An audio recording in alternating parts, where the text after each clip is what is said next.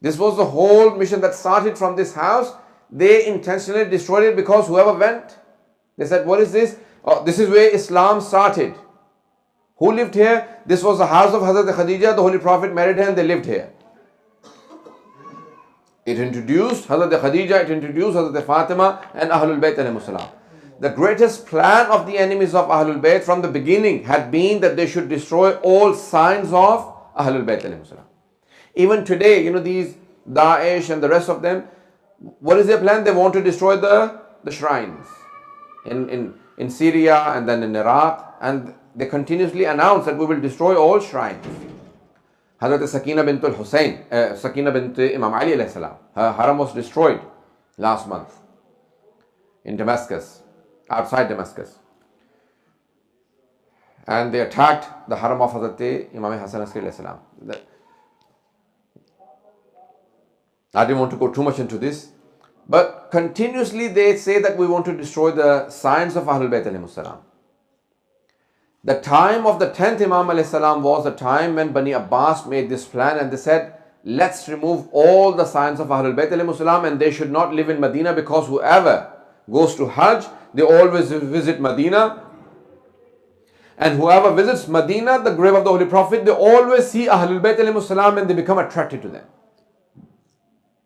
Let's take it from them. So they moved Imam Ali Naqi salam from Medina to Samarra. Samarra is a town that Surra Marra'a, the Bani Abbas themselves made. Isko banaya hi Bani Abbas ne tha. It was a town made by Bani Abbas and it was named Surra Marra'a. It pleased whoever saw it. Surra Marra'a. Whoever saw it, it pleased him. Jisne dekha, usko surur aaya, usko khushi hui.